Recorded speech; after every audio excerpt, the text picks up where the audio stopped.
αξιότιμοι εκπρόσωποι κοινοτήτων, αγαπητοί καλεσμένοι, πανωσιολογιότατε, κυρίες και κύριοι.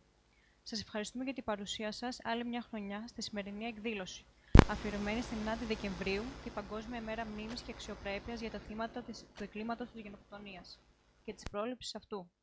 Το κύριο θέμα συζήτησης φέτος αφορά τα 50 χρόνια από την παράνομη εισβολή και κατοχή της Κύπρου από την Τουρκία. Ως απόγονοι γενοκτονημένων λαών, είναι χρέος μας να μην ξεχνάμε αυτή την ημέρα και να συνεχίζουμε να αγωνιζόμαστε για τις αμέτρητες αθώες ψυχές που χάθηκαν τόσο άδικα. Όσο εμείς εξακολουθούμε να θυμόμαστε και να απαιτούμε δικαιοσύνη, τόσο πιο κοντά θα φτάσουμε στην απόδοσή της.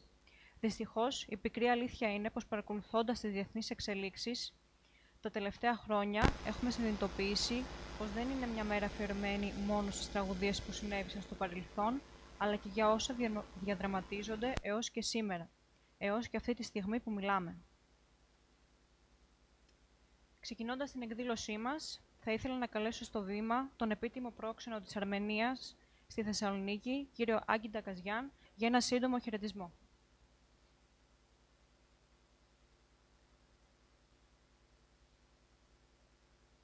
Φίλες και φίλοι, αξιότιμοι προσκεκλημένοι, καταρχήν θα ήθελα να σας μεταφέρω τους θερμούς χαιρετισμούς και τις ευχές του έκτακτου και πληρεξούσου πρέσβη της Δημοκρατίας Αρμενίας στην Ελλάδα, του κυρίου Τικράν Μεκερτετσιάν, για αυτή την εξαιρετική πρωτοβουλία και τα θερμά συγχαρητήρια επίσης στην αρμενική νεολαία Θεσσαλονίκης, καθώς και τους Πονδίους και Κυπρίους συνδιοργανωτές αυτής της εκδήλωσης, αλλά για μας δεν είναι απλά συνδιοργανωτές, είναι αυτό που θα έλεγα συναγωνιστές. Όπως όλοι γνωρίζετε, η 9η Δεκεμβρίου του 1948 ήταν η ημερομηνία κατά την οποία το κείμενο της σύμβασης για τη γενοκτονία έγινε αποδεκτό από την Ολομέλεια του Οργανισμού των Ηνωμένων Εθνών. Ήταν ένα κείμενο το οποίο δημιουργήθηκε από μια νομοπαρασκευαστική επιτροπή, η οποία λειτουργούσε υπό του διακεκριμένου διεθνολόγου του γνωστού σε όλους μας Ράφαελ Λέμκιν, του γνωστού Πολωνο-Εβραίου, ο οποίος βλέποντας ότι το έγκλημα της εξόντωσης των Αρμενίων κατά τον Πρώτο Παγκόσμιο Πόλεμο δεν είχε τιμωρηθεί, αυτό ακριβώς έδωσε τη δυνατότητα στην επανάληψη αντίστοιχου εγκλήματος κατά τον Δεύτερο Παγκόσμιο Πόλεμο με το γνωστό σε όλους μας ολοκαύτωμα. Αρκετά χρόνια αργότερα, το 2015, η Αρμενία, όντας πλήρες μέλος του Οργανισμού των Ηνωμένων Εθνών, πρωτοστάτησε στους μηχανισμούς του ΟΗΕ για να καθιερωθεί αυτή ακριβώς η ημερομηνία, δηλαδή η 9η Δεκεμβρίου, ως ημέρα μνήμης και αξιοπρέπειας των θυμάτων του εγκλήματος της γενοκτονίας, αλλά και της αποτροπής και πρόληψης αυτού του εγκλήματος στο μέλλον. Η ημερομηνία λοιπόν αυτή είναι πάρα πολύ σημαντική για όλους μας, ιδίως για εμάς, τους Έλληνες, τους Αρμενίους, τους Ασσυρίους και τους Εβραίους, γιατί εμείς είμαστε οι λαοί, εμείς είμαστε αυτοί οι λαοί οι οποίοι έχουμε υποστεί τη γενοκτονία και έχουμε το βάρος της ιστορικής ευθύνης να συνεχίσουμε να ενημερώνουμε τον κόσμο, να κατά κάποιο τρόπο να κρατούμε την ανθρωπότητα σε εγρήγορση για την αποτροπή αντίστοιχων φαινομένων και εγκλημάτων στο μέλλον. Ιδιαίτερα σε μια πόλη όπως η Θεσσαλονίκη, μια πόλη που διαχρονικά απετέλεσε το καταφύγιο κατατρεγμένων λαών όπως όλοι εμείς. Σήμερα όμως, δυστυχώς βλέπουμε ότι τα εγκλήματα αυτά, όπως προαναφέρθηκε, συνεχίζουν να επαναλαμβάνονται, δηλαδή το γενοκτονικό φαινόμενο δεν έχει σταματήσει. Χαρακτηριστικό παράδειγμα είναι η πρόσφατη μόλις πέρυσι εκδίωξη των Αρμενίων του Αρτσάχ από τις πατρογονικές τους εστίες. Η σημερινή μας εκδήλωση όμως, και πολύ σωστά κατά τη γνώμη μου, είναι αφιερωμένη στα 50 από την παράνομη εισβολή και κατοχή του βορείου μέρους της Κύπρου κατ' εφαρμογή ενός νέου γενοκτονικού προγράμματος της Τουρκίας κατά παράβαση όλων των νόμων και των προβλέψεων του διεθνούς δικαίου, αλλά και του γενικότερα ανθρωπιστικού δικαίου. Να είστε σίγουροι ότι η εισβολή επηρέασε πάρα πολύ και την αρμενοκυπριακή κοινότητα της χώρας. Όχι μόνο με την εκδίωξη των Αρμενίων από τις πατρογονικές τους εστίες στην Κύπρο, αλλά και με την συστηματική καταστροφή των μνημείων του αρμενικού έθνους στην Κύπρο, με χαρακτηριστικό παράδειγμα το Αρμενο Μονάστηρο στον Πενταδάχτυλο.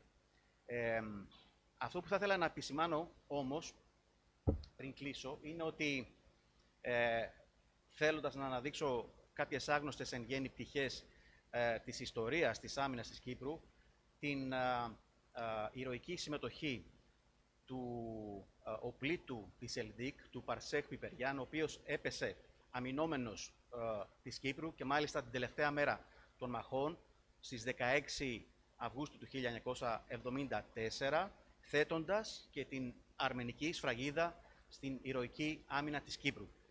Να επισημάνω επίσης ότι η Κύπρος είναι η μοναδική χώρα, ακόμα και στην περίοδο που η Αρμενία δεν ήταν ανεξάρτητο κράτος και μέλος του ΟΗΕ. Ήταν η μοναδική χώρα η οποία έφερε το ζήτημα της αναγνώρισης της γενοκτονίας των Αρμενίων στην Ολομέλεια μάλιστα του ΟΗΕ το 1965, 10 χρόνια πριν η ίδια η Κύπρος αποτελέσει τη δεύτερη χώρα στον κόσμο που αναγνώρισε επισήμως τη γενοκτονία των Αρμενίων το 1975, μετά από κάποια χρόνια που είδαμε την πρώτη αναγνώριση από τη μακρινή μας Ουρουάη του 1968. Να θυμίσω και κάτι προς τους ποντίους φίλους μας που είναι σήμερα παρόντες, ότι η Αρμενία αποτελεί μία από τις ελάχιστες δυστυχώς χώρες στον κόσμο που έχουν αναγνωρίσει την γενοκτονία του ποντιακού ελληνισμού με νόμο του αρμενικού κράτους ήδη από το Μάρτιο του 2015. Δεν θέλω να μακρηγορήσω περαιτέρω, θέλω να κλείσω αυτό τον σύντομο χαιρετισμό μου. Απλά διαμηνύοντας προς όλους σας, θέλω πραγματικά να είστε σίγουροι ότι αυτή τη στιγμή Ελλάδα, Κύπρος και Αρμενία βρίσκονται περισσότερο κοντά από ποτέ σε όλα τα επίπεδα της διμερούς αλλά και της τριμερούς συνεργασίας και γι' αυτό θα ήθελα πραγματικά να είστε σίγουροι. Πριν κλείσω επίσης να μεταφέρω και τους χαιρετισμούς του αγαπητού φίλου και συναδέλφου του προξένου, του Γενικού Προξένου της Κυπριακής Δημοκρατίας στη Θεσσαλονίκη, του Κωνσταντίνου Πολυκάρπου, ο οποίος δεν μπόρεσε να είναι σήμερα μαζί μας γιατί έχει επισήμους που έχουν έρθει από την Κύπρο και οι οποίοι έχουν ένα συγκεκριμένο πρόγραμμα το οποίο δεν μπορούσε να ανατραπεί. Να είστε σίγουροι επίσης ότι έχετε και τους χαιρετισμούς και τους ευχές του Γενικού Προξένου της Κυπριακής Δημοκρατίας στη Θεσσαλονίκη, του κυρίου Πολυκάρπου. Σας ευχαριστώ πάρα πολύ για την προσοχή σας. Για άλλη μια φορά θερμά συγχαρητήρια για την πρωτοβουλία σας. Ευχαριστώ πολύ.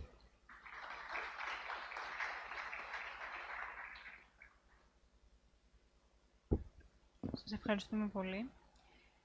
Να αναφέρουμε επίσης ότι έχουμε χαιρετισμούς και από τον κύριο Δημήτρη Κούβελα, ο οποίος δυστυχώς λόγω επαγγελματικών υποχρεώσεων δεν κατάφερε να παρευρεθεί στην εκδήλωσή μας. Συνεχίζοντας, θα ήθελα να καλέσω τον κύριο Τιγκράμ Μπλετζιάν για να δώσει για εκείνος έναν σύντομο χαιρετισμό.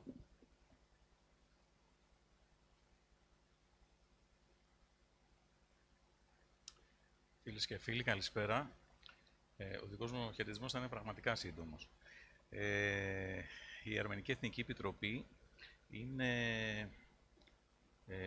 είναι πολύ χαρούμενη με αυτές του είδους τις πρωτοβουλίες και τη στηρίζει. Η πρωτοβουλία αυτή της Αρμενικής Νεολαίας Ελλάδος μαζί με την νεολαία της ΠΟΕ και φυσικά τη συμμετοχή των Κύπριων φοιτητών. Θα πρέπει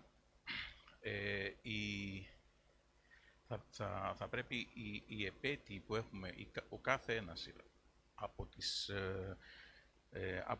από τις ημερομηνίες οι οποίες εορτάζουμε, τα δεινά που έχουν πάθει οι λαοί μας μέσα στο πέρας του χρόνου, να μην είναι απλά ημέρες μνήμης, όπου ουσιαστικά θα μνημονεύουμε τους νεκρούς μας και θα μιλάμε για την κακοτυχία που είχαμε να βρεθούμε όλοι απέναντι στον ίδιο θήτη.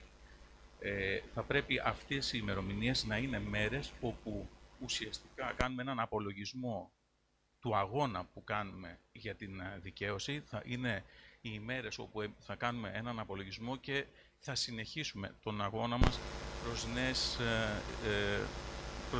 μέχρι την τελική, ας το πούμε έτσι, δικαίωση, η οποία είναι φυσικά η αναγνώριση των πράξεων από την ίδια την Τουρκία και με ό,τι αυτό συνεπάγεται.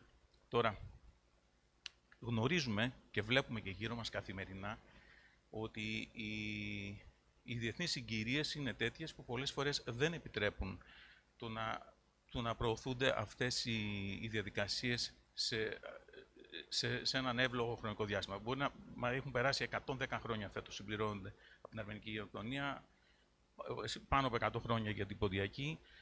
Βλέπουμε ότι ο αγώνας είναι δύσκολος, αλλά δεν είναι αδύνατος. Και αυτό που βλέπουμε τις τελευταίες ημέρες, αυτά που γίνονται στη Συρία, τέλος πάντων, βλέπουμε ουσιαστικά τη διάλυση της Συρίας και ως εκ θαύματος ξανά παρούσα είναι η Τουρκία, η οποία διεκδικεί εδάφη πλέον της Συρίας και φυσικά προσπαθεί πάση θυσία να μην υπάρξει κουρδική οντότητα. Συνεπώς, τα φώτα της δημοσιότητας, σαφέστατα υπάρχουν οι υπόλοιποι πόλεμοι που εξελίσσονται στην περιοχή μας, αυτό της Ουκρανίας και αυτά που γίνονται κάτω στην περιοχή της Γάζας. Είναι ειδήσεις και είναι γεγονότα που αποπροσανατολίζουν ή τέλος πάντων τραβούν μακριά από τα φώτα της δημοσιότητας τα δικά μας θέματα. Παρ' όλα αυτά, δεν θα πρέπει οι προσπάθειές μας να κάπνονται. Εννοείται ότι ακόμα και το θέμα του Αζερμπαϊτζάν, όπως πρώτερα είπε ο επίτιμος πρόξενος, από το 2020, μετά το δεύτερο πόλεμο του Γαραμπάχ, είχαμε τον αποκλεισμό, ουσιαστικά την πολιορκία των Αρμενίων του Αρτσάχ, όπου μετά από 9 μήνες προχώρησε σε μια τελετική στρατιωτική λύση και ουσιαστικά υπήρξε μια έξοδος του λαού αυτού, εκδιώθηκαν 120.000 γηγενείς Αρμένοι του Αρτσάχ μετά από αιώνες και σήμερα δεν υπάρχει σχεδόν κανείς Αρμένιος κάτοικος της περιοχής. Τράπηκαν όλοι οι φυγοί προς την Αρμενία. Η ίδια αυτή χώρα φέτος διοργάνωσε φιλοξενούσε το COP29, αυτή την διάσκεψη για την κλιματική αλλαγή, η οποία έγινε στον Μπακού, και μέσα σε όλη αυτή ακόμα και σε αυτή τη διάσκεψη, η οποία υποτίθεται μιλάμε για μια κλιματική αλλαγή, ήδη προωθούσαν την πώληση των ορυκτών του ορυκτού πλούτου τους. Μάλιστα, ο πρόεδρος Αλίεφ αναφερόταν στο ότι αυτό είναι δώρο του Θεού. Θέλω να πω ότι μπροστά στα συμφέροντα, ακόμα και χώρες οι οποίες δημιουργούν τις καταστάσεις που δημιούργησαν με την Αρμενία, οι ίδιοι κρατούν εχμαλώτους σε φυλακισμένους δημοσιογράφους, πολιτικούς αντιπάλους και προωθούν ακόμα και σε μια διάσκεψη που αφορά την κλιματική αλλαγή, τον ορυκτό του πλούτο, και δυστυχώς σε μια τέτοια εκδήλωση, παράδειγμα, παραβρέθηκε και ο Έλληνας Πρωθυπουργός και ο Κύπριος Πρόεδρος, παρόλο που το Αζερμπαϊτζάν είναι η χώρα που είναι έτοιμη να αναγνωρίσει το ψευδοκράτος στην Κύπρο. Αυτά τα πράγματα δεν μπορούν να μας αφήνουν χωρίς να αντιδράσουμε, χωρίς να καθόμαστε με σταυρωμένα τα χέρια. Θα πρέπει να αντιδράσουμε. Γνωρίζουμε ότι η φωνή μας πιθανόν να μην ακούγεται τόσο δυνατά μπροστά σε όλα αυτά τα φώτα, αλλά και τα συμφέροντα. Αλλά εμείς θα πρέπει να πορευτούμε και χαίρομαι που βλέπω νέους ανθρώπους οι οποίοι είναι πολιτικοποιημένοι ουσιαστικά, οι οποίοι έχουν διάθεση και όρεξη να συνεχίσουν τον αγώνα που ξεκίνησαν άνθρωποι πριν από μας και να τον προωθήσουν μέχρι την τελική δικαίωση. Θεωρώ ότι, και εδώ θα κλείσω, ότι εκδηλώσεις σαν και αυτές θα πρέπει να συνεχίζονται, αλλά και θα πρέπει να περάσουμε και σε δράσεις, δηλαδή σε κινήσεις εναντίον πιο οργανωμένες, οι οποίες σίγουρα γίνονται σε αυτή τη φάση που μιλούμε, ιδιαίτερα ανάμεσα στα λόμπι της Ελλάδος και το αρμενικό λόμπι της διασποράς που έχει πάρει στην Αμερική, και κινούνται εναντίον και της Τουρκίας και των αζερικών συμφερόντων. Παρ' όλα αυτά, θα πρέπει και εμείς ως εδώ κάτοικοι της Ελλάδος να κάνουμε το δικό μας κομμάτι και αν μη τι άλλο, να ενημερώνουμε τον κόσμο για το τι συμβαίνει. Σας ευχαριστώ πολύ.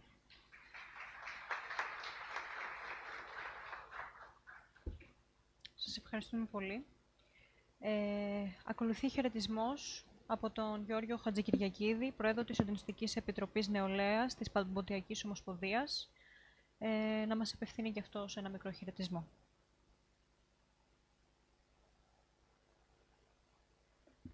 Καλησπέρα σας. Εκ μέρους της Παμποντιακής Ομοσπονδίας Ελλάδος, θα ήθελα και εγώ να χαιρετήσω τη σημερινή εκδήλωση. Η σημερινή εκδήλωση, τολμώ να πω ότι είναι βαρύνουσα σημασίας και για μας, καθώς πλέον μπορούμε να πούμε ότι έχει θεσπιστεί σε Αθήνα και Θεσσαλονίκη. Θα γίνει και την 9η Δεκεμβρίου με βάση τη συνδιοργάνωση και με την Αρμενική Νεολαία Ελλάδος, καθώς και με την Εθνική Αρμενική Επιτροπή Ελλάδος. Και όπως και στην Αθήνα γίνεται μαζί και με την ΟΠΣΒΕ και την Πανελλήνια Ένωση Ασσυρίων Ελλάδος. Εκδηλώσεις σαν τη σημερινή δηλώνουν και όλα στον κοινό μας αγώνα. Θα σταθώ σε αυτό που και πρόξενος πιο πριν, ότι είμαστε όντως συναγωνιστές στον διαγώνα. Και δεν θα μπορούσα παρά να συμφωνήσω περισσότερο με αυτό που είπε και ο προελίστας ο κ. Τιγκράν με εμένα, ότι δεν πρέπει να μένουμε σε αυτές τις εκδηλώσεις μόνο. Θα πρέπει να γίνεται αφορμή για να γίνουν παραπάνω δράσεις και δραστηριοποιήσεις προς αυτό το κομμάτι. Καθώς αυτός είναι και ο κύριος στόχος και ο μόνος τρόπος για να πετύχουμε την αναγνώριση που αυτό είναι το επιθυμητό αποτέλεσμα. Φέτος, και την Ομοσπονδία, αλλά και προφανώς και για τη μεταξύ μας σχέση και με την ΠΕΟΦ, αλλά και με την Αρμενική Νεολαία Ελλάδος, δεν θα μπορούσε να αποτελέσει κύριο θέμα της εκδήλωσης παρά το Κυπριακό με τα 50 χρόνια παράνομης κατοχής και εισβολής στην Κύπρο. Αυτό μαζί με το κομμάτι των γενοκτονιών μας αντίστοιχα, θεωρώ ότι έχετε να δει στο πάζλ ότι όσο ο θήτης παραμένει ατιμόρυτος, αυτό είναι αυτό που λέμε πάντα και έχει καταντήσει γραφικό σε ένα κομμάτι, τολμώ να πω. Αλλά όσο ο θήτης παραμένει ατιμόρυτος, βλέπουμε ότι το ίδιο έγκλημα θα συνεχίσει να επαναλαμβάνεται και καθώς βλέπουμε και όπως προαναφέρθηκε και τις υπόλοιπες εξελίξεις που αναπτύξει η Τουρκία γενικότερα σε παγκόσμιο επίπεδο και στη γείτονα περιοχή, όπως καλή ώρα αναφέρθηκε και πιο πριν με τη Συρία. Οπότε όλα αυτά πρέπει να γίνουν μια αφορμή ώστε να σκεφτούμε καλύτερα και να δώσουμε και στον υπόλοιπο κόσμο να καταλάβει, γιατί θεωρώ ότι εκεί πέρα είναι το μεγαλύτερο πρόβλημα, στο ότι δεν είμαστε απλά κάποιοι γραφικοί που μιλάμε για κάποια γεγονότα γιατί δεν έχουμε να κάνουμε. Όντως είναι ένα πολιτικό ζήτημα το οποίο έχει υπορφάνσει στο σήμερα και πρέπει να το αντιμετωπίσουμε από τη ρίζα ώστε να μπορέσουμε να βρούμε λύση επιτέλους σε όλο αυτό το πρόβλημα. Σας ευχαριστώ πάρα πολύ. Να είστε καλά. Ευχαριστούμε πολύ. Τώρα ακολουθεί ένα βίντεο που είναι αφιερωμένο στην 9η Δεκεμβρίου.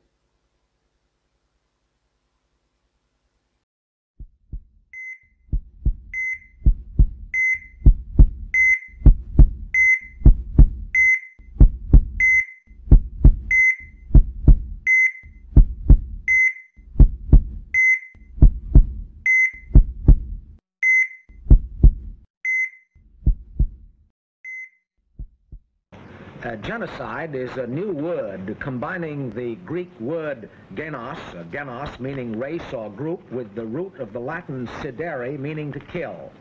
Dr. Raphael Lemkin, who is a professor of law at Yale University and specializing in teaching matters about the United Nations. Dr. Lemkin is the man who created the word genocide. Dr. Lemkin, could you give us a little background on how you came to be interested in this genocide fight? And I became interested in genocide because it happened so many times. It happened to the Armenians, and after the Armenians, Hitler took action Lemkin became the leading force behind the drafting and adoption of the International Convention on the Prevention and Punishment of the Crime of Genocide, adopted unanimously by the United Nations General Assembly in Paris on December 9, 1948. I would urge, and I think that's the spirit, the unanimous view of the Assembly, that this convention be signed by all states, ratified by all parliaments at the earliest date, in order that basic human rights be given the protection of international law for the sake of progress, social and international peace.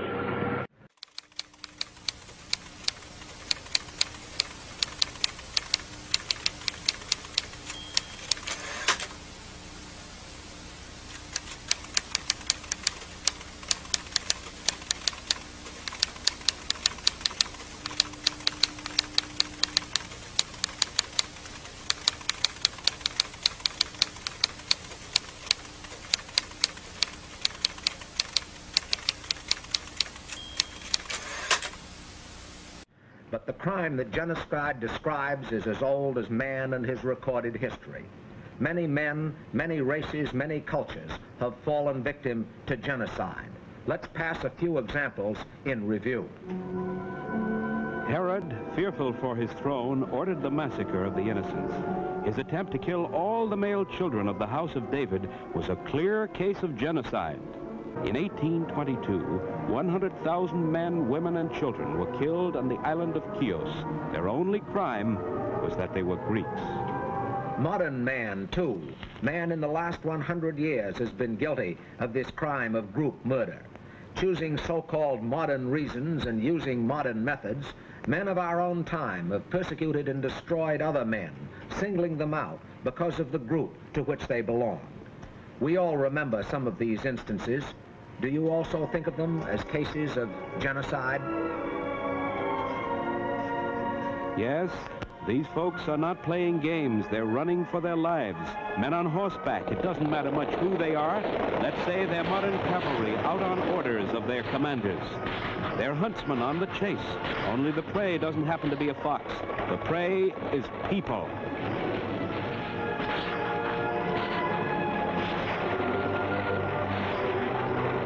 These were the victims. They are Armenians, and the place is Asia Minor. But that doesn't matter either. They could be anyone, anywhere. Of course, it mattered to them. Nearly 2 million of them were driven from their homes to perish in the desert or die before they got there. Why? Well, the reason given was that they were friendly to the enemy of their rulers, that they were a fifth column, that they were spies. Every one of the 2 million of them. In 1921, the Greeks of Asia Minor were again fleeing for their lives, victims of the crime of crimes, genocide.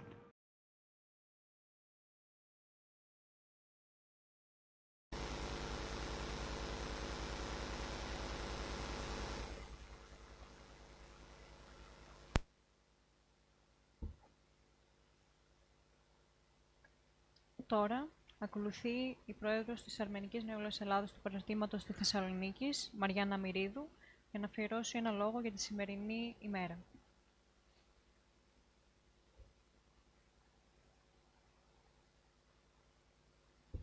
Η σημερινή ημέρα έχει καθιερωθεί από τον ΟΗΕ ως Διεθνή ημέρα μνήμης και αξιοπρέπειας των θυμάτων της γενοκτονίας και της αποτροπής του εγκλήματος αυτού.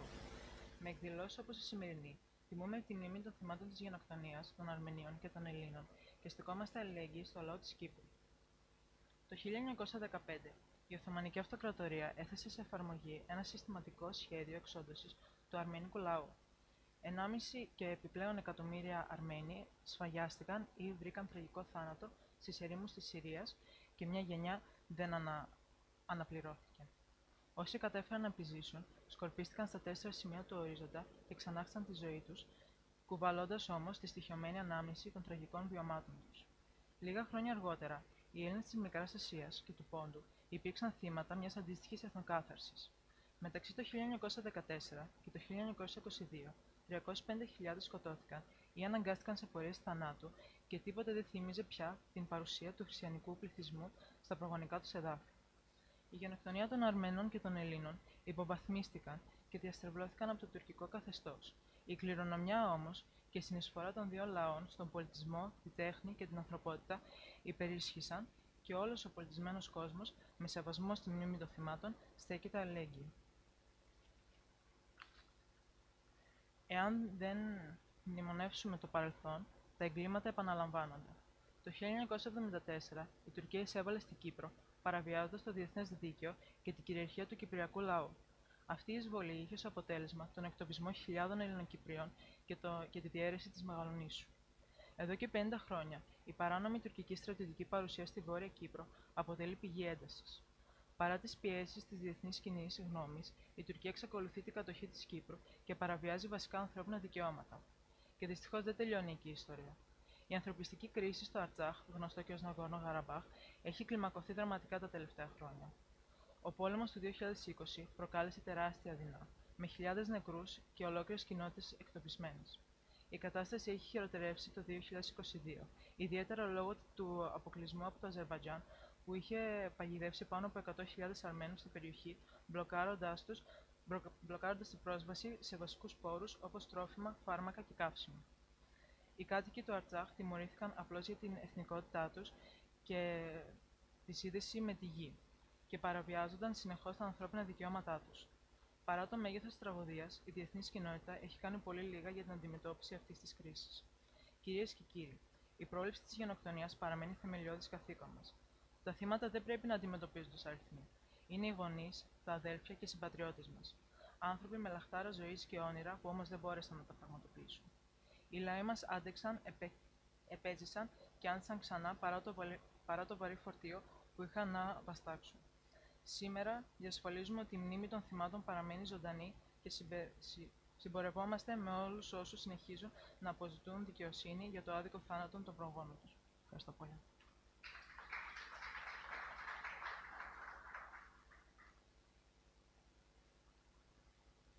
Επόμενος, ο Χαράλαμπος Τριζόπουλος, μέλος της Συντονιστικής Επιτροπής Νεολαίας της Παποντιακής Ομοσπονδίας Ελλάδος, για να εκφωνήσει και εκείνος τον δικό του λόγο.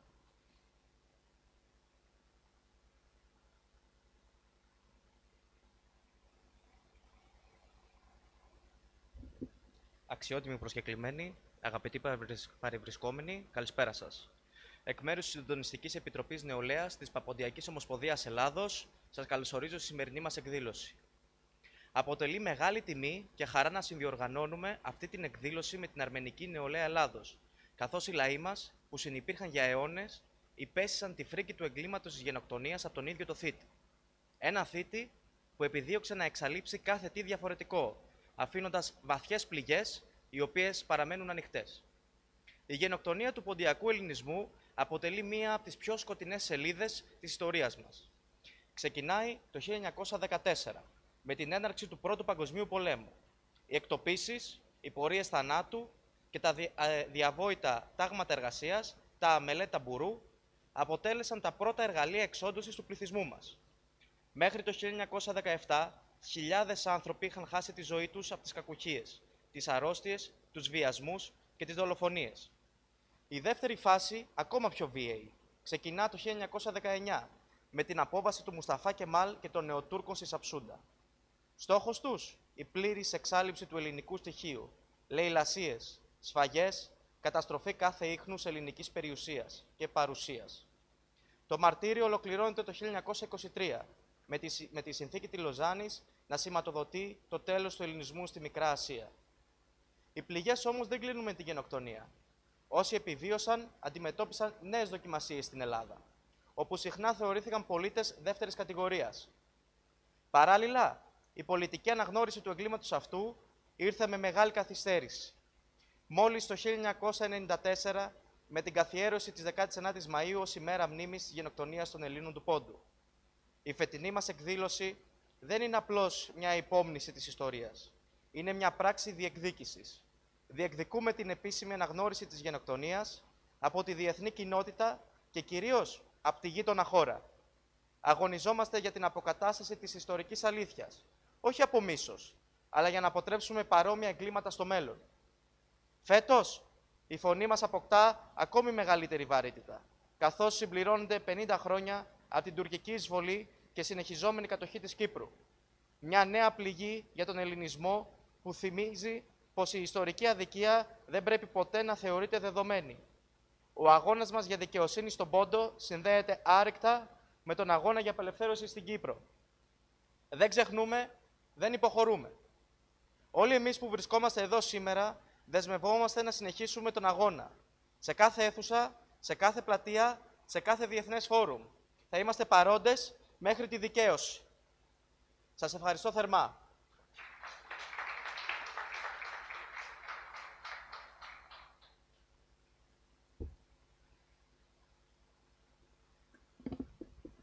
Ακολουθεί βίντεο που αναφέρεται στην εισβολή της Κύπρου.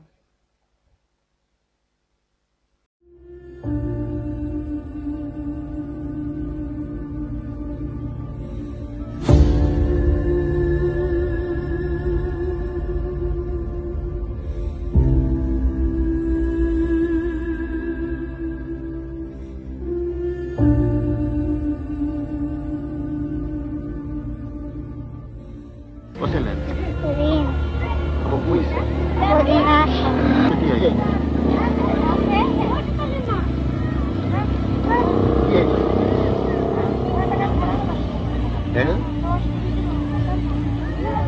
Ποιος το πήρε?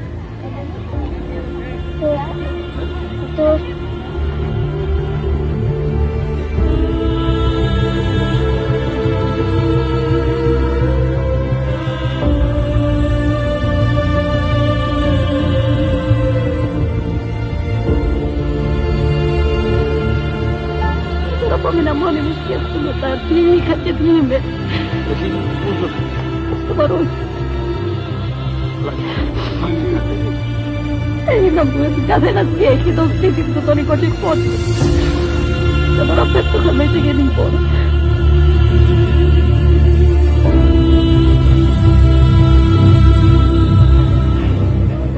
Θέλουμε να πάμε σπίτι μας, βαρεθήκαμε. Θέλουμε να πάμε λέσσαμα.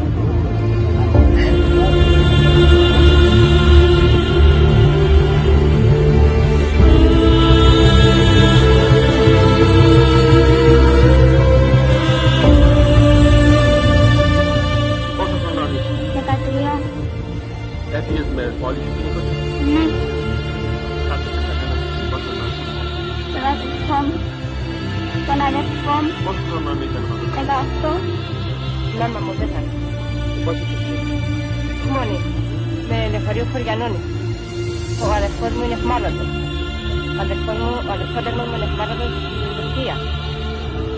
Έχει περίπου 2,5 μήνες και δεν απολύτω. Δεν ξέρουμε τι είναι.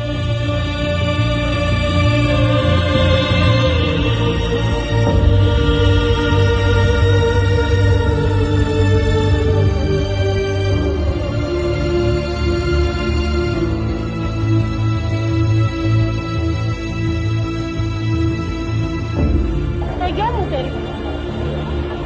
Και δεν ξέρω που είναι. Είναι αγνοούμενος ο γιος. Θέλω να βρούμε το μαγείο.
Ακολουθεί η ομιλία της Ειρήνης Χατζιωάννου, που εκπροσωπεί την Παγκύπρια Ένωση Οργάνωσης Φοιτητών και να εκφωνήσει το δικό τους λόγο, επίσης αναφερόμενοι στο κυπριακό ζήτημα.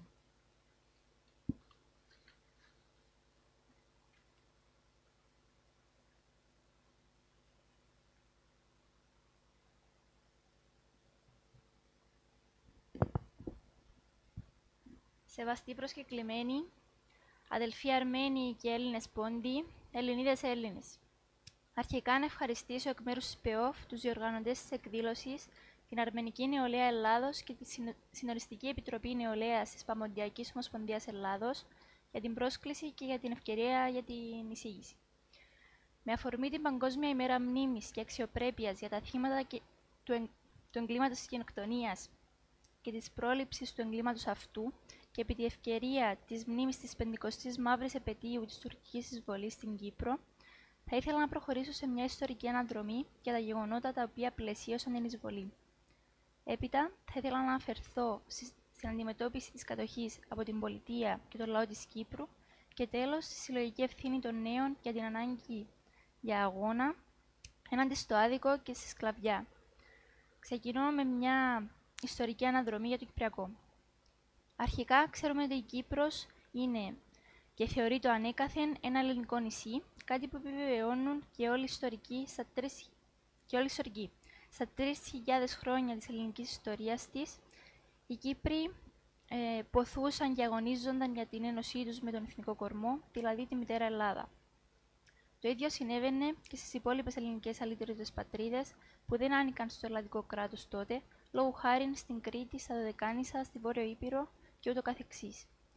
Παρά τις συνεχείς κατακτήσεις, λοιπόν, το νησί μας κατάφερε να διατηρήσει τα ελληνικά στοιχεία της γλώσσας, της θρησκείας, των παραδόσεων, των ηθών και των εθήμων, ενώ βρισκόταν πάντα στο πλάι του ελληνισμού στους αγώνες του από την Ελληνική Επανάσταση και τον Μακεδονικό Αγώνα μέχρι τον Δεύτερο Παγκόσμιο Πόλεμο. Σημαντικό σημείο της κυπριακής ιστορίας αποτέλεσε η παράδοση της κυριαρχίας της Κύπρου από τους Οθωμανούς στους Βρετανούς το 1878, μετατρέποντάς την σε Βρετανική απικία. Κατά τη διάρκεια της Αγγλοκρατίας έγιναν πολλές προσπάθειες άσκησης της αυτοδιάθεσης από τους ντόπιους, με εξεγέρσεις όπως τα Οκτωβριανά και με δημοψηφίσματα για την ένωση με την Ελλάδα.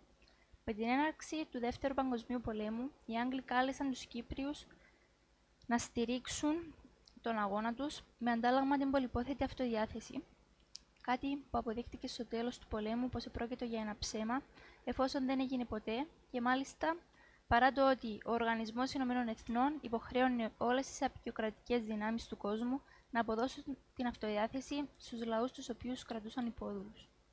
Σημειωτέων ότι, εάν κάποια απικία δεν τηρούσε τον όρο αυτό, ο λαός που κρατούνταν μπορούσε να προχωρήσει σε ένοπλο αγώνα. Στην Κύπρο, λοιπόν, το 1950 πραγματοποιήθηκε το μεγαλύτερο μέχρι τότε δημοψήφισμα, στο οποίο το 96% των πολιτών ψήφισε υπέρ της ενώσεως. Οι Άγγλοι για άλλη μια φορά δεν έλαβαν υπόψη τα αιτήματα του λαού, αλλά 5 χρόνια μετά θα ερχόταν η καταδίκη τους. Την 1η Απριλίου 1955 ξεκίνησε ο ένοπλος εθνικοαπελευθερωτικός αγώνας της ΕΟΚΑ, Εθνική Οργάνωση Κυπρίων Αγωνιστών, με σκοπό την αποτείναξη του Αγγλικού Ζυγού και την Ένωση. Σύσσωμος ο κυπριακός λαός, με στρατιωτικό αρχηγό τον Γεώργιο Γρεβαδιανή, ξεσηκώθηκε μαζί με τους αντάρτες και τα γυναικόπαιδα. Εκατοντάδες παλικάρια έδωσαν τη ζωή τους, γράφοντας με χρυσά γράμματα το όνομά τους στη σύγχρονη ελληνική ιστορία και ρεζιλεύοντας μια από τις μεγαλύτερες απεικιοκρατικές δυνάμεις στον κόσμο. Ο υπαρχηγός της οργάνωσης Γρηγόρης Αυξεντίου, που κάηκε ζωντανός στο κρεσφυγετό του, ο Κυράκος Μάτσης, που αρνήθηκε τη χρηματική αμοιβή των Άγγλων, φωνάζοντας στον Άγγλο κυβερνήτη «Ού περί χρημάτων τον αγώνα ποιούμεθα, αλλά περί αρετής», ο οποίος επίσης πυρπολήθηκε στο κρεσφυγετό του, και ο Βαγόρας Παλικαρίδης, ο 18χρονος ποιητής που απαχωνίστηκε με εντολή της βασίλισσας Ελισάβετ, είναι μόνο λίγοι από τους ήρωές μας. Οι Άγγλοι, αντιλαμβανόμενοι εξ αρχής τους κινδύνους που μένονταν και θέλοντας να διατηρήσουν την πρόσβασή τους στην Κύπρο λόγω της γεωγραφικής της θέσης, ενέπλεξαν ξανά την Τουρκία στο Κυπριακό. Υπενθυμίζω στο σημείο αυτό την αποχώρηση των Οθωμανών το 1878 από το νησί, συνεπώς τη διακοπή των επαφών τους με αυτό και έπειτα την επίσημη απόλυση των δικαιωμάτων τους με τη συνθήκη της Λοζάνης του 1923. Το μόνο τουρκικό στοιχείο που παρέμεινε στην Κύπρο ήταν λιγοστοί Τουρκοκύπροι, που όμως αποτελούσαν μια μειονότητα, όπως και οι Αρμένοι, οι Μαρονίτες και οι Λατίνοι.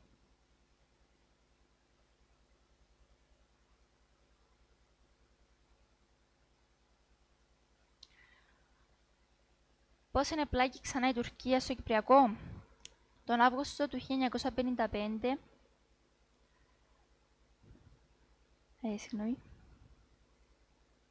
ταυτόχρονα με τη διεξαγωγή του αγώνα της ΕΟΚΑ, τον Αύγουστο του 1955, πραγματοποιήθηκε η τριμερής διάσκεψη του Λονδίνου, η οποία επανένταξε μετά από δεκαετίες στην Τουρκία στο εθνικό μας πρόβλημα. Επιπλέον, το Δεκέμβριο του 1956 έγινε η επίσημη ανακοίνωση των συνταγματικών προτάσεων Radcliffe, με τις οποίες γίνεται η πρώτη αναφορά σε δικοινοτικό σύνταγμα, εννοώντας σύνταγμα που θα χωρίζει τον κυπριακό λαό στην τουρκοκυπριακή και ελληνοκυπριακή κοινότητα, εντός εισαγωγικών κοινότητα.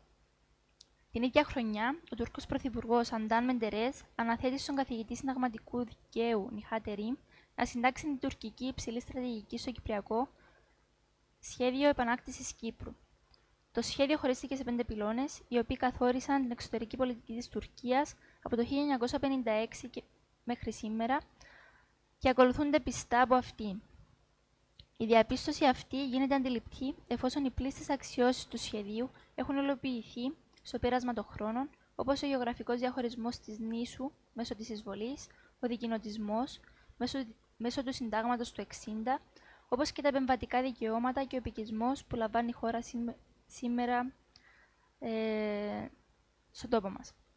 Επίσης, το 1957 ιδρύεται η TMT, Τουρκοκυπριακή Τρομοκρατική Οργάνωση, που δημιουργήθηκε με βρετανικές πλάτες και σκοπός της ήταν η αποτροπή της Ένωσης και η υλοποίηση του γεωγραφικού διαχωρισμού. Ενώ λάμβανα χώρα διαφόρων ειδών συνομιλίες στο παρασκήνιο, οι μάχες στα βουνά του Τροώδους και του Πενταδακτύλου συνεχίζονταν μέχρι το 1959. Μετά από 4 χρόνια, ο ένδοξος αγώνας μας έλαβε τέλος με τον πιο αποτρόπαιο τρόπο, με την υπογραφή των συμφωνιών Ζήριχης Λονδίνου από τον Αρχιεπίσκοπο Μακάριο, οι οποίες προέδιδαν τους σκοπούς του αγώνα, καταλήγοντας στη δίθεν ανεξαρτησία αντί της ενώσεως. Και εξηγώ. Δεν επρόκειτο ούτε στο ελάχιστο για ανεξαρτησία, καθώς η Κύπρος απέκτησε τότε ένα δοτό σύνταγμα, στο οποίο επίσημα η Τουρκία βρέθηκε με πολιτικά δικαιώματα επί της Κύπρου, εφόσον οι Τουρκοκύπριοι θεωρήθηκαν πράγματι μια εκ των 2 δίθεν κοινοτήτων του τόπου. Οι τελευταίοι υπερεκπροσωπούνταν στις διαδικασίες του κράτους, κάτι που μαζί με τον τρόπο οργάνωσης και λειτουργίας του θα οδηγούσε αναπόφευκτα σε διαμάχες. Στη διχόνοια θα οδηγούσε επίσης και η ίδια υπογραφή του συντάγματος και μάλιστα με τους ανέκαθεν εχθρούς του έθνους μας, τους βάρβαρους Τούρκους. Αξίζει να αναφέρουμε ορισμένα από τα παράλογα του συντάγματος, όπως τα επεμβατικά δικαιώματα που είχαν η Αγγλία, η Τουρκία και η Ελλάδα ή η εκ περιτροπής Προεδρία. Βέβαια, όπως φάνηκε αργότερα, αυτός ακριβώς ήταν ο σκοπός, η εφαρμογή της πάγιας βρετανικής τακτικής του διέρη και βασίλευε. Τα επόμενα χρόνια ξεκίνησαν διαμάχες ανάμεσα στους Τουρκοκύπριους και τους Έλληνες της Κύπρου, ενώ ακόμα δρούσε η TMT, ενώ καθότι οι Έλληνες, οι Κύπριοι χωρίστηκαν σε 2 παρατάξεις, οδηγώντας τελικά στον όλεθρο.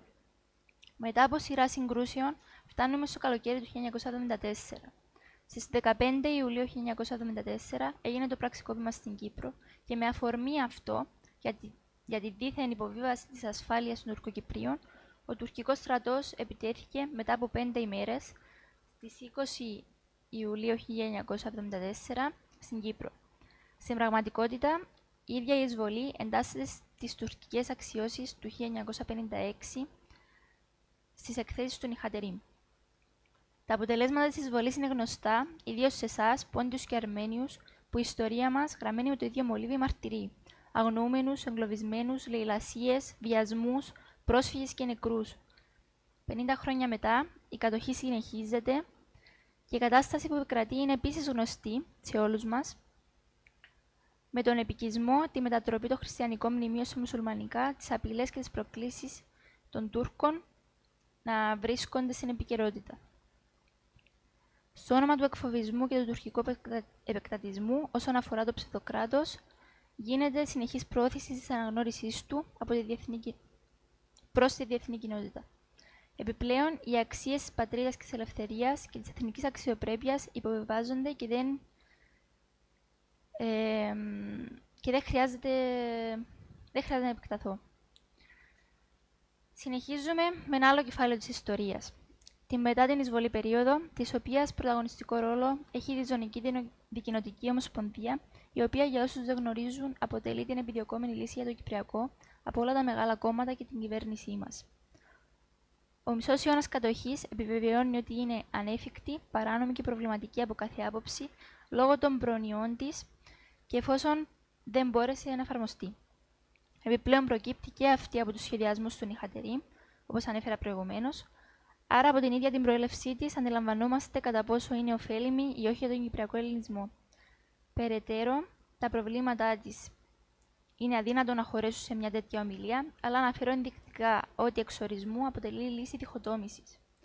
Διζωνική, εφόσον προνοεί το διαχωρισμό του νησιού σε δύο ζώνες, δικοινοτική, εφόσον διαχωρίζει τον λαό σε δύο κοινότητες, ομοσπονδία, εφόσον αφορά δύο συνιστούντα κρατήδια που θα υπάγονται σε μια κυβέρνηση. Όσον αφορά τη στάση της πολιτείας εναντί στη 50χρονη κατοχή, αυτή αφορά μια μεγάλη σειρά από υποχωρήσεις στο πλαίσιο της πάγιας πολιτικής του κατευνασμού. Συγκεκριμένα, η απάντηση στην τουρκική προκλητικότητα είναι επιμονή στην προαναφερθήσα ομοσπονδιακή λύση από πλευράς Λευκωσίας, Αθήνας και των λοιπών εμπλεκόμενων κρατών και οργανισμών. Από τις μη έγκυρες κατευθυντήρες γραμμές 77-79 μέχρι τις τωρινές οικεσίες προς το βάρβαρο κατακτητή για συνομιλίες και για αποδοχή μέτρων οικοδόμησης εμπιστοσύνης, οι εκάστοτε κυπριακές κυβερνήσεις φάνηκαν ανάξιες στον αγώνα του κυπριακού ελληνισμού, προδίδοντας τους αγώνες και τις θυσίες του. Σήμερα, καλούμαστε λοιπόν να αποφασίσουμε για το πώς θα κινηθούμε στο μέλλον. Στο σημείο αυτό, απευθυνόμενοι στους συναγωνιστές μου, στους αδερφούς Αρμένιους και Ποντίους και σε όσους βρίσκονται σήμερα εδώ, θα ήθελα να τονίσω το εξής. Εμείς είμαστε οι νέοι του τόπου, της Κύπρου, του Πόντου και της Αρμενίας, και είναι η δικιά μας σειρά να πούμε όχι στη λύθη και να αγωνιστούμε για την αναγνώριση των γενοκτονιών, την αποτροπή της αναγνώρισης του ψευδοκράτους και για την εθνική αφύπνιση των συμπατριωτών μας. Εμπροκειμένου, για την Κύπρο, ο στόχος είναι η επαγκίστρωση από την Ομοσπονδία και η διεκδίκηση της ελευθερίας μας. Για εμάς, ως αντιομοσπονδιακή παράταξη, η μόνη λύση για το Κυπριακό είναι αυτή που θα εξασφαλίζει την νομιμότητα, την ασφάλεια και την ελευθερία του λαού μας, επανατοποθετώντας το Κυπριακό στη σωστή του βάση, αυτή της εισβολής και της κατοχής και κανενός δικοινοτισμού. Η λύση αυτή είναι μόνο η απελευθέρωση, εννοώντας την άμεση αποχώρηση όλων των τουρκικών στρατευμάτων, την αποχώρηση όλων των επίκων και των παραγόγων τους, την επιστροφή όλων των ανεξαιρέτως των προσφύγων στις πατρογονικές τους εστίες, την εξασφάλιση των 4 βασικών ελευθεριών, διακίνησης, εγκατάστασης, ιδιοκτησίας και κλαίγειν και κλαίγεστε, και την εξακρίβωση της τύχης όλων των αγνοουμένων.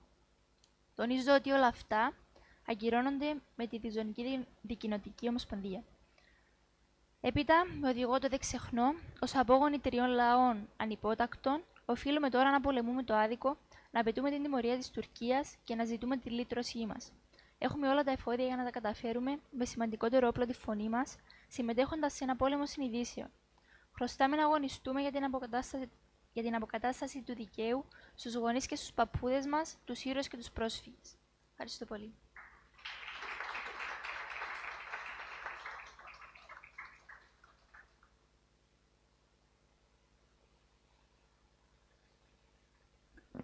Θα ήθελα τώρα να ευχαριστήσω τον Ανδρέα Παπαέλληνα για την παραχώρηση της άδειας για το βίντεο που αφορούσε την Κύπρο, όπως επίσης και την Ένωση Ποντιακής Νεολαίας της Αττικής για το βίντεο που αφορούσε την 9η Δεκεμβρίου, το οποίο μπορείτε να το βρείτε και στο κανάλι της στο YouTube. Κάπου εδώ η εκδήλωσή μας έφτασε στο τέλος της. Θα ήθελα να ευχαριστήσω όλους όσους παρευρεθήκατε σε αυτήν. Είναι μία μέρα που θα τονίσουμε και πάλι, η οποία δεν πρέπει να φεύγει από το μυαλό μας. Και οι 3 χώρες, Ελλάδα, Αρμενία και ο Πόντος, οι Έλληνες, έχουμε ζήσει πολύ παρόμοια εγκλήματα και γι' αυτό πρέπει να είμαστε ο ένας στο πλευρό του άλλου και να αγωνιζόμαστε για να μην ξανασυμβούν τα ίδια εγκλήματα. Σας ευχαριστούμε πάρα πολύ.